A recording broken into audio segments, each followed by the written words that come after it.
In long-form AI video, characters drift. The face in shot 7 isn't quite the face from shot 2. The jaw is a little wider, the eyes are a different color, the jacket has lost a button. This video is about why that happens and how to fix it. Here's the short answer, up front. You fix drift with reference images.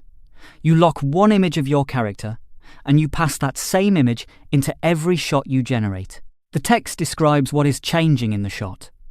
The image carries who the character is. We'll go through 4 things: why drift happens, how to lock a reference properly, what the big models will and won't hold, and what to do when a shot still goes wrong.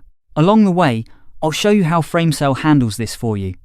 I've added timestamps at the bottom of the video if you want to skip ahead. So, why does drift happen? Think about what you are asking the model to do. You write, Sarah, brown hair, denim jacket, sitting at a desk. The model reads that and draws a person. In the next shot, you write the same description again, with a different scene. Sarah, brown hair, denim jacket, standing in a kitchen. The description is word for word identical. The drawing is not. Words are a loose specification. Hand, brown hair, denim jacket to 2 illustrators, and you get 2 different people. A model does the same thing. Every time it reads your description, it interprets it again, and each interpretation lands somewhere slightly different. Across 80 shots, those small differences add up into a character who is no longer the same person. So the model is not forgetting your character. You are describing your character from scratch on every single shot, which points at the fix. Stop describing them. Take one clean image of the character, front-facing, neutral expression, even lighting. That image is now your source of truth. Pass it into every shot alongside the prompt. And here is the part most people get backwards. Once you have a reference, your prompt should get shorter, not longer. Instead of Sarah, brown hair, denim jacket, sitting at a desk, morning light, you write, sitting at a desk, morning light. The less you re-describe the character, the less there is for the model to reinterpret. The reference holds identity. The words handle change. One headshot won't cover every shot though. The moment your character turns to profile or hits an extreme angle, a single front-facing photo runs out. The fix is a character sheet, the same character drawn from front, 3/4, profile, and back.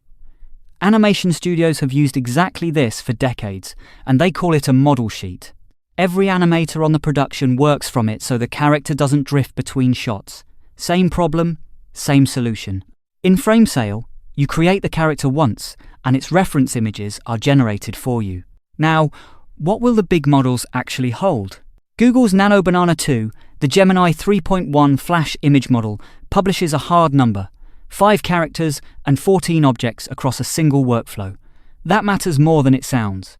A recurring cast plus recurring props hits 14 faster than you think, so budget it. OpenAI's GPT Image 2 takes up to 16 reference images in one call, but more is not better. 3 to 5 well-chosen references beat 16 mixed ones, because references compete with each other for influence. Pick the few that define your character and stop. Midjourney treats it as a named feature, character reference, with a strength dial from 0 to 100 so you can decide how hard it pulls. Their own documentation says it is not optimized for freckles, tattoos, earrings, and similar details. That last one is the tell, and it explains something you have probably already noticed. Faces hold. Outfits and accessories drift. The reason is simple. The face is anchored in your reference image, while the jacket and the earrings are usually still described in words. Whatever you left in text is the part most likely to move, so put it in the picture. Now, everything so far assumes one character in one place, which is not what a real video looks like. A single scene might have 3 characters, each needing its own reference. They move through 5 environments, and the kitchen in scene 3 has to match the kitchen in scene 11. Then there are the recurring props: a phone, a car, a particular painting on the wall. Remember that 14-object ceiling? A real video passes it.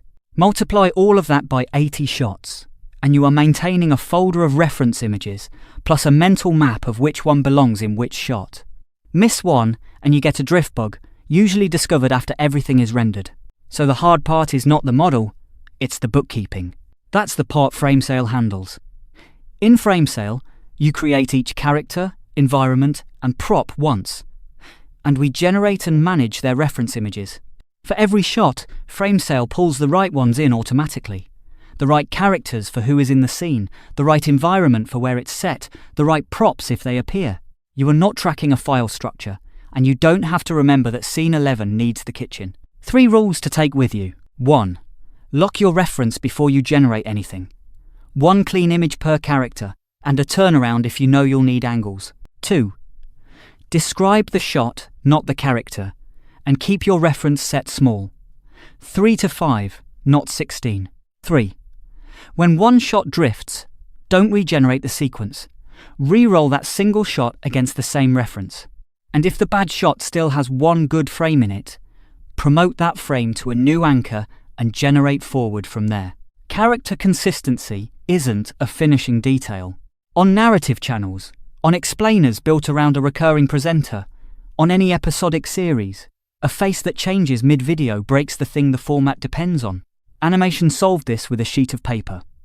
Get your reference right, and most of this takes care of itself.